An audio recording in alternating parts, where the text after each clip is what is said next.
Here's the deal, boys and girls.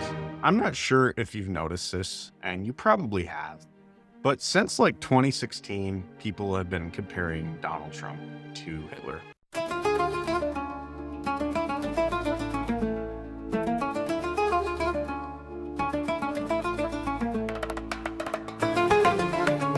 Actually, when I started this channel, one of the things my friend and I, who originally started with me, wanted to do was compare Adolf's book, Mein Kampf, to Trump's Art of the Deal to really assess this comparison in depth.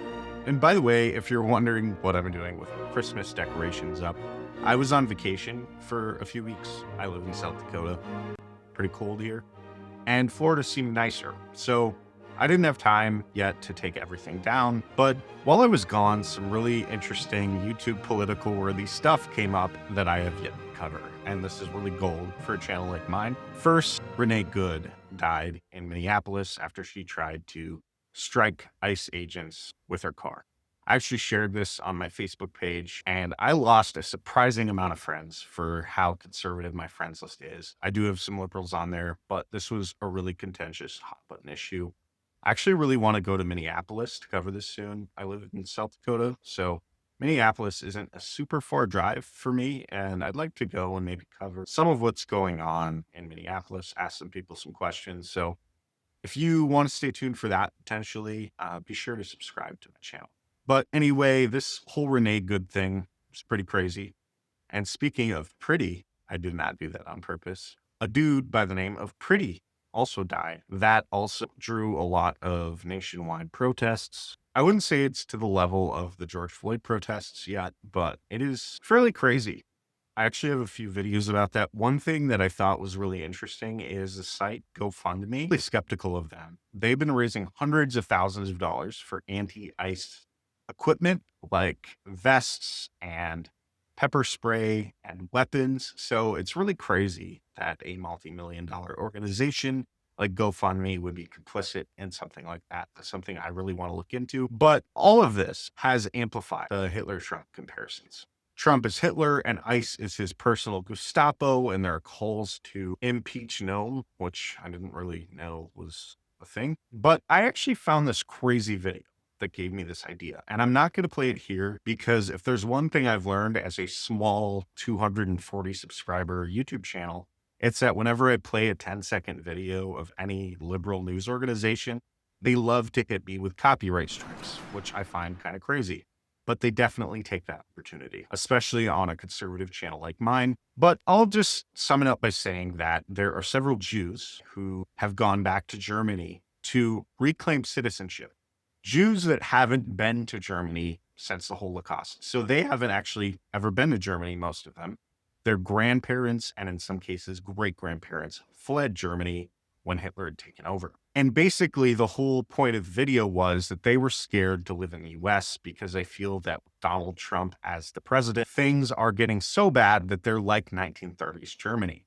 Apparently, these Jews are so scared. One Holocaust survivor, who was the only Jew in the video who actually lived in Germany during the time that Hitler was in power, stated that she never thought that things would happen the way they happened in Germany again, but she's wrong. It's to that level in America now, which I find absolutely crazy. There are people on the left and right who hate Trump's support of the Jewish state of Israel so much that they believe he's sold out to Israel, sold out to Netanyahu.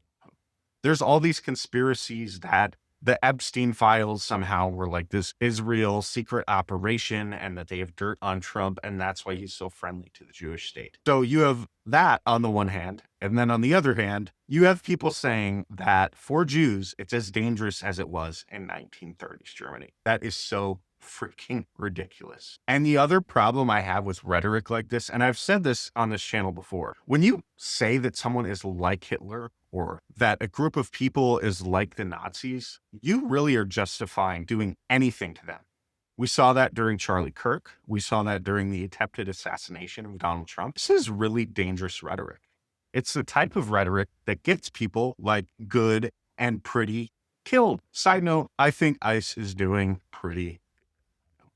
That's a meme that's been out there for a while. But this is really dangerous and it's really frustrating. You have people who criticize Trump so much for being a felon, and they act as if they are so concerned about violent criminals in America, and yet they're purposefully preventing the arrest of felons in many cases in the United States, illegal felons who came to our country and have killed people, all sorts of things. They don't really seem to be concerned at all about the status of people that ICE has gone after in America.